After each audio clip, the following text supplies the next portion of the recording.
So in this video, we're going to do three quite simple kinematics examples.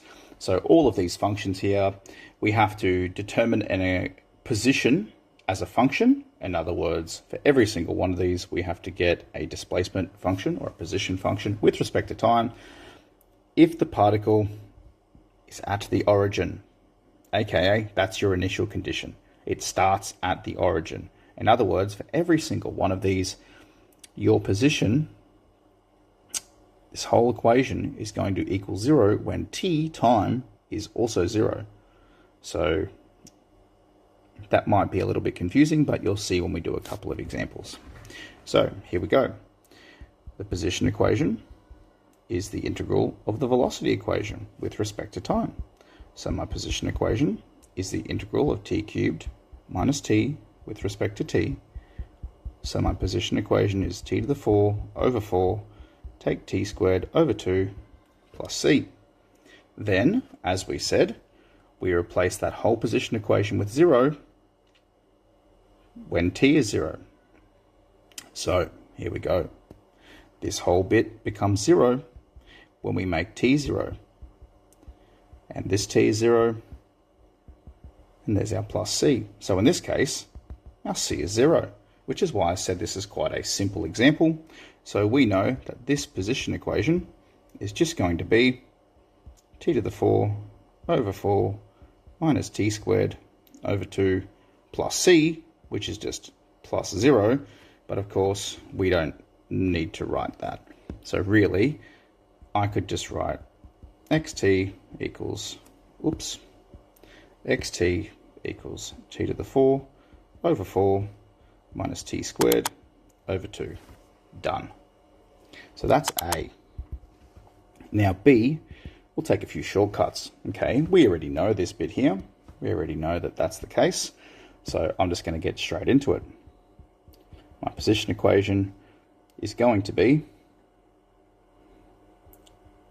now I'm going to have to use our chain rule, quotation marks, raise my power, divide by my new power, divide by the derivative of the bracket, plus c.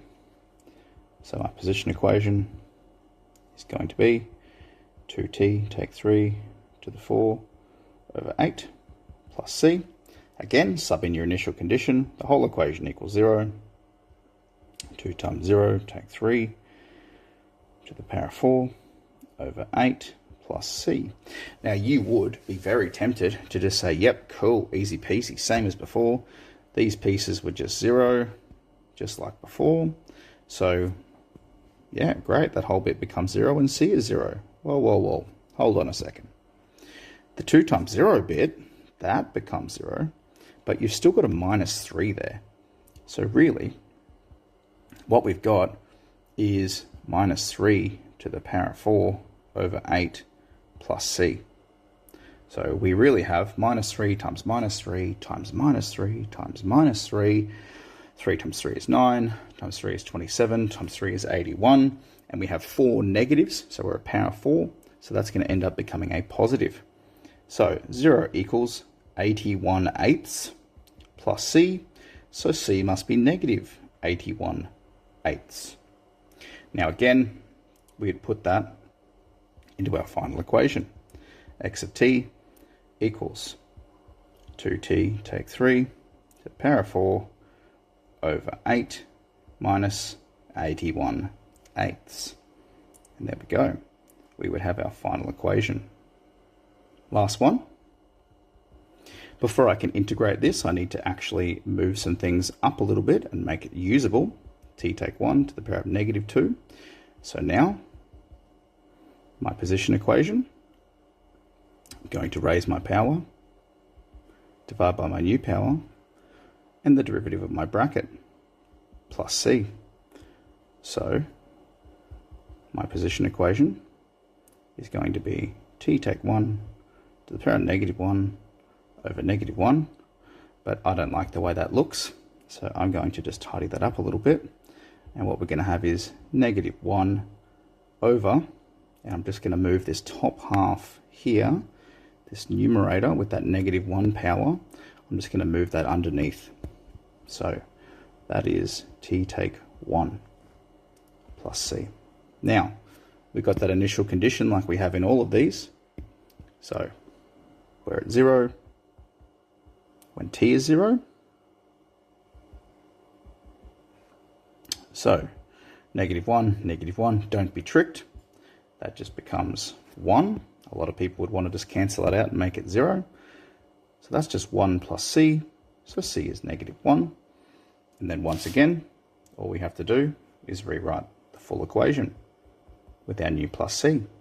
So xt is equal to -1 over t take 1 plus c, which is take 1.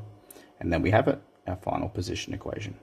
Now with every single one of these, yes, we were substituting in quite an easy initial condition, but you can definitely see how A through to B through to C progressively got a little bit more complicated. Okay, obviously all of those anti-differentiation skills from the last few lessons are coming back into it. So for example, the first one, just a nice little polynomial function. The second one we've got over here is we had to do a little bit of chain rule style work. And the last one was also a little bit of chain rule, except you also had to bring that up and make it a negative power before you could even begin. So what we're seeing is this is really starting to join all of our skills through and together at the same time.